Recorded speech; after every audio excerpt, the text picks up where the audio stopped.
Hello everyone, तो कैसे हैं आप सब। आज के लेक्चर में अपन 3 चार्ज पार्टिकल सिस्टम को कवर करने वाले हैं। उससे इम्पोर्टेंट जो पॉइंट्स है वो एक ही स्लाइड में अपन कवर करने वाले हैं।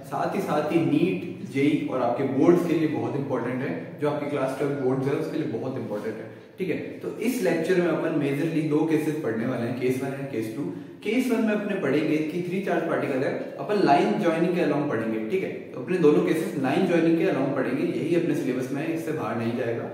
तो ये दोनों लाइन ज्वाइनिंग के केसेस में अपन क्या पढ़ने वाले हैं, अपन देखेंगे कि चार्ज को अपन ये मान के रख रहे हैं, अपन पहले से अज्यूम करके रख रहे हैं। ठीक है, कि चार्ज को ऐसी जगह रख रहे हैं जहाँ एफ नेट 0 है। एफ नेट मतलब फोर्स 0 है उस चार्ज पार्टिकल पे। ठीक है, दोनों केसेस में अपन को चार्ज को ऐसी जगह रख रहे हैं जहां फोर्स 0 है, ताकि अपन उनके बीच की डिस्टेंसेस निकाल पाए। तो अपन शुरू करते हैं। ठीक है, केस फर्स्ट क्या कहता है कि अपन अगर दोनों चार्ज को सेम पोलैरिटी पे रखें। ठीक है, लाइन ज्वाइनिंग के अलाउंग दोनों चार्ज को सेम पोलैरिटी पे रखें और तीसरा चार्ज ला के रखें। ठीक है, देखते हैं 2 चार्ज सिस्टम है जिसमें चार्ज अपन ले रहे हैं Q1 Q2।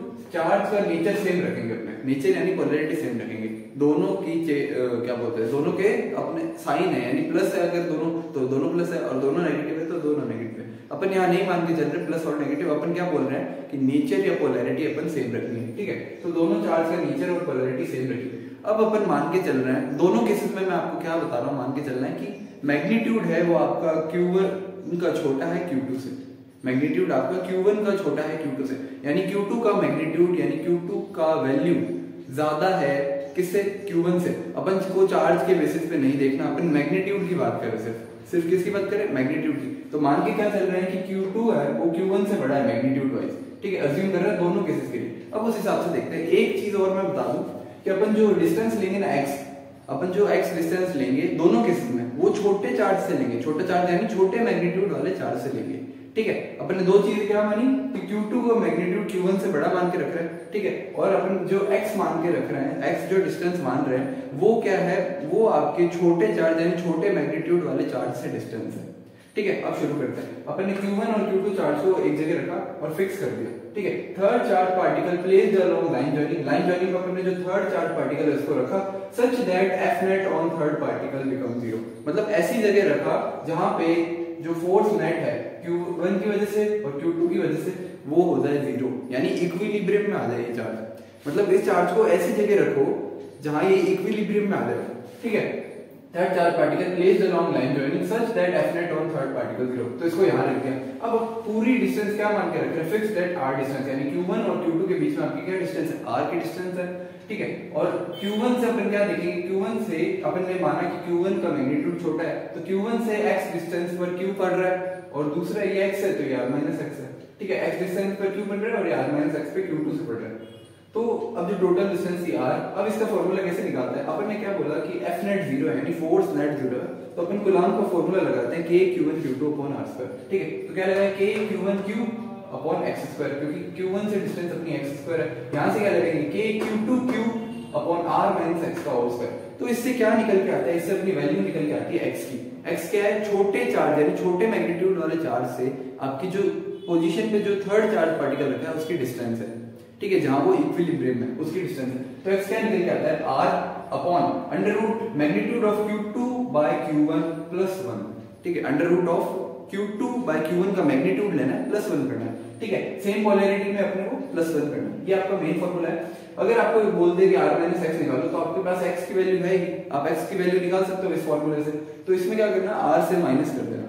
ठीक है, इसकी वैल्यू जो है r से माइनस कर देना। आप बोल दे वो क्या हो जाएगी, Q2 से आपकी Q की डिस्टेंस हो जाएगी। ठीक है, तो अपन ने Q1 से डिस्टेंस निकाली, Q की x इस फॉर्मूले से निकाली, r upon under root of magnitude Q2 by Q1 plus 1। ठीक है, प्लस 1 बाहर है, रूट के अंदर नहीं है। तो इस फॉर्मूले से अपन ने क्या निकाला, Q1 से डिस्टेंस निकाली Q की। अब बोलते Q2 से निकालो, तो इस x की वैल्यू में जो आपकी वैल्यू आएगी r से माइनस कर दो। r आपको गिवन होगा Q1 Q2 के बीच में, r से x माइनस कर दोगे Q2 Q की डिस्टेंस आ जाएगी कि Q2 से Q कितना दूर है।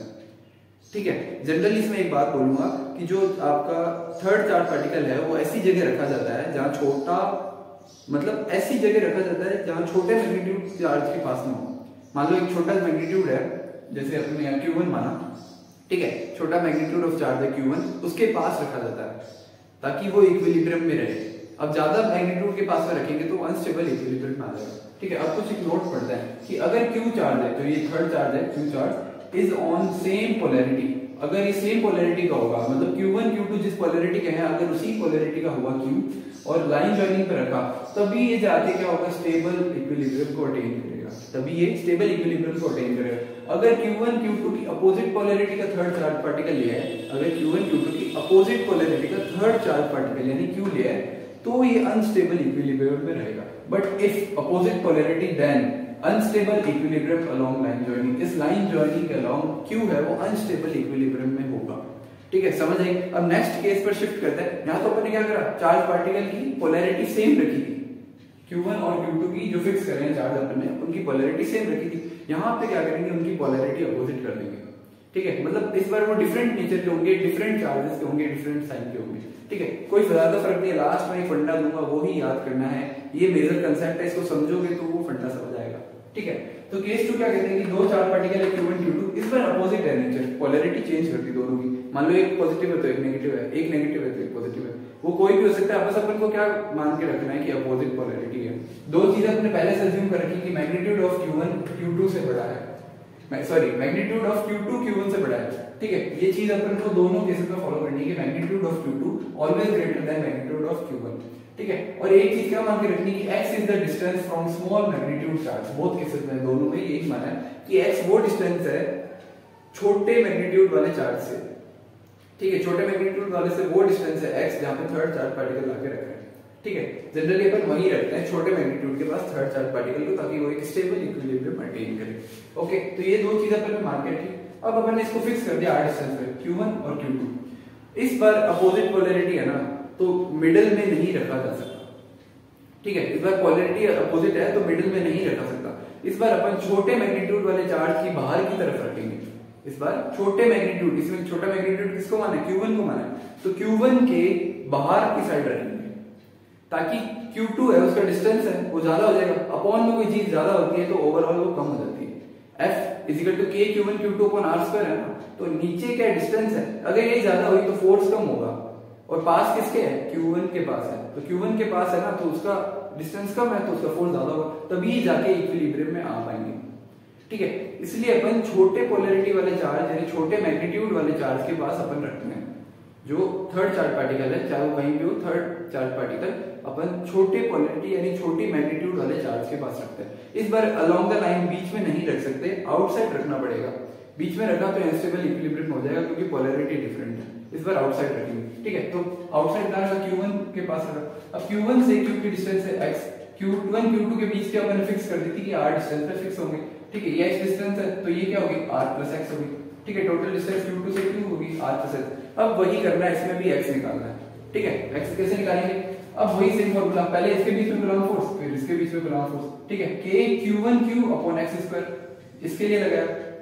ठीक है, k Q1Q upon x square इसके लिए लगाओ k Q2Q upon r plus x square, क्योंकि Q2 से डिस्टेंस Q की r प्लस x है। ठीक है, इसी से फॉर्मूला निकल के आता है x कैसे फॉर्मूला निकल के आता है, क्या आता है, x is equal to r upon under root of magnitude of Q2 by Q1। इस बार -1 करना।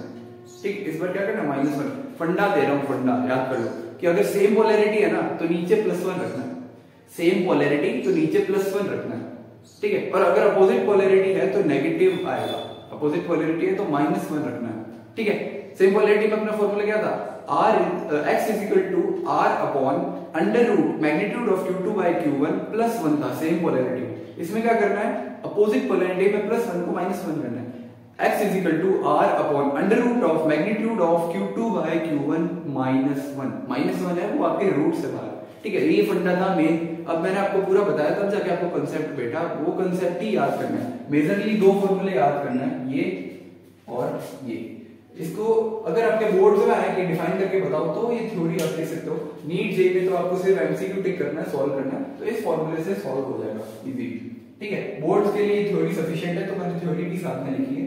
इस फॉर्मूले से अपन ने ये फॉर्मूला निकाला x का, इससे भी निकाला। अब बोलते हैं कि Q2 से Q की डिस्टेंस बताओ, तो वही है x पता है अपन को, और Q2 से क्या डिस्टेंस है, r प्लस x है। तो x की वैल्यू पता है, r की वैल्यू गिवन है, इसमें r जोड़ दो।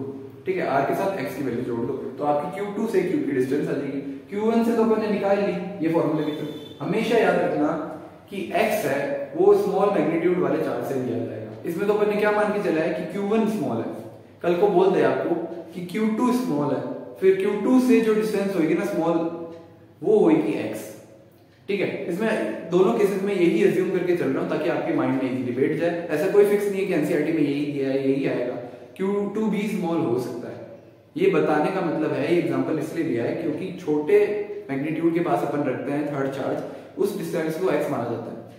x का फंडा याद रखो कि x वो डिस्टेंस है छोटे मैग्नीट्यूड वाले चार्ज के साथ, x वो डिस्टेंस है छोटे मैग्नीट्यूड वाले चार्ज के साथ। इतना फंडा याद है। ठीक है, आगे देखते हैं कि अगर थर्ड चार्ज पार्टिकल, हाँ ये जो मैंने बता रहा था ये वही चीज है कि third charge particle placed along line joining such that F net on third particle become 0। ऐसी जगह रखते हैं जहां ये चार्ज पार्टिकल इक्विलिब्रियम में हो, इस पर F net 0 लगे। ठीक है, फोर्स 0 लगे। तो एक नोट बहुत इंपॉर्टेंट है, वो मैं आपको बता रहा हूँ कि अगर एक चार्ज सिस्टम में दो से ज्यादा चार्ज पार्टिकल, अगर एक चार्ज सिस्टम में दो से ज्यादा चार्ज पार्टिकल है और सिस्टम पर, पूरे सिस्टम की बात कर रहा हूँ, इंडिविजुअल चार्ज की बात नहीं कर रहा मैं, अगर पूरे सिस्टम पर इक्विलिब्रियम में है, पूरा सिस्टम इक्विलिब्रियम में है, ठीक है, तो कूलम्बिक फोर्स होगा ना हर चार्ज पे, चाहे कोई भी पड़ा हो, अगर वो सिस्टम के अंदर है, इक्विलिब्रियम में है ना, कहीं भी पड़ा हो, फलाडियम का कोने में पड़ा हो, अगर सिस्टम के अंदर है तो उस चार्ज पे फोर्स, कूलम्बिक फोर्स 0 होगा, F net 0 होगा। ठीक है, हर टाइप का F net 0 होगा। वापस पढ़ देता हूं, if in a charge particle system more than 2 charges, दो से ज्यादा चार्ज हो, इज इन इक्विलिब्रियम। ठीक है, वो सिस्टम है वो इक्विलिब्रियम में होना चाहिए due to coulombic force. Coulombic force यानी इलेक्ट्रोस्टैटिक फोर्स की वजह से, जो अपन Q1 Q2 को लास्ट पर देखते हैं, उस फोर्स की वजह से F net on each charge is 0। ठीक है, हर चार्ज पे 0 होगा। अगर दो, ध्यान से सुनना है, अगर दो से ज्यादा चार्ज पार्टिकल है, वो एक सिस्टम में है और सिस्टम आपका इक्विलिब्रियम में है, ठीक है, वो सिस्टम आपका इक्विलिब्रियम में है, तो कूलम्बिक फोर्स की वजह से हर चार्ज पार्टिकल पे F net 0 आने वाला है। इसको आप ऐसे समझ सकते हो जैसा आपका घर है, ठीक है, आपके घर में सबके सब हैप्पी है, ठीक है, सबके सब हैप्पी है, सब शांति खुशी से रह रहे हैं, कोई फोन चला रहा है, कोई टीवी देख रहा है, पापा अखबार पढ़ रहे हैं, मम्मी खाना बना रही है, सब हैप्पी है, वो इक्विलिब्रियम है। ठीक है, आपकी पढ़ाई भी ठीक चल रही है, आपका मम्मी पापा डांट नहीं रहे, वो सिस्टम है, यानी वो घर आपका इक्विलिब्रियम है। उस टाइम सैटरडे को आपको पता चला कि संडे को टेस्ट है, आपने मम्मी को जाके बोला, पापा को जाके बोला कि पापा आज ही कोर्स हुआ है और कल ही टेस्ट ले रहे हैं, तो आपका इक्विलिब्रियम डिस्टर्ब होगा। पापा बोलेंगे 2 साल से पढ़ रहा है, तेरी तैयारी नहीं है, तैयारी क्यों नहीं कर रहा, ठीक है, मम्मी भी 2 साल लगा देगी, तो वो फिर अनस्टेबल इक्विलिब्रियम में आ जाएगा। फिर हर चार्ज पार्टिकल पे F net due to coulombic force 0 नहीं होगा। ठीक है, तो ये सिस्टम था आपके घर का, जब सारे हैप्पी थे तो आपका system F net due to coulombic force 0 था, मतलब कोई भी आपसे दुख नहीं था, कोई भी आपसे जो है, मम्मी आराम से बात कर रही थी, पापा भी आराम से बात कर रहे थे। ठीक है, जैसे ही आपने बताया कि टेस्ट है तो मम्मी पापा चेंज हो गए ड्यू टू योर एक्टिविटी। ठीक है, तो उस वजह से F net on Coulombic force जो है वो 0 नहीं हुआ। ठीक है, अगर सिस्टम इक्विलिब्रियम में है तो ही F net 0 है कूलम्बिक फोर्स की वजह से। ये नोट कहने का मतलब यही था। तो इस लेक्चर में अपन ने पूरा कवर कर लिया है कि 3 चार्ज पार्टिकल सिस्टम कैसे होता है। बोर्ड में तो इससे भाग के क्वेश्चन आता है, एक थ्योरी आती है 5-7 नंबर की कि लिखो 3 चार्ज पार्टिकल सिस्टम क्या है। ठीक है, नीट जेई में भी आते हैं कि इक्विलिब्रियम पॉइंट अटेन कर लिया है, अब उसकी डिस्टेंस बताओ, x बताओ। अब अपन r - x और r+x बता सकते हैं, x की वैल्यू निकाल, x का फॉर्मूला अपन को पता है। फंडा क्या दिया था, अगर पोलैरिटी सेम है तो नीचे +1 रखना है, अगर पोलैरिटी डिफरेंट है तो नीचे -1 रखना है। ये फंडा सिंपल क्लियर था। दूसरे और भी पहले फंडे समझा दिए, मैंने आपको स्टोरी बता दी कि अज्यूम क्या रखना है इसमें। ठीक है, Q2 को मैग्नीट्यूड Q1 से बड़ा होना चाहिए। यहाँ पे भी जब अपन वैल्यू रखेंगे ना तो मैग्नीट्यूड वाइज रखेंगे, Q2/Q1 मैग्नीट्यूड वाइज रखेंगे, यूं नहीं कि साइन के साथ थोप रहे हैं, रूट में नेगेटिव आ रहा है, आंसर ही नहीं आएगा फिर।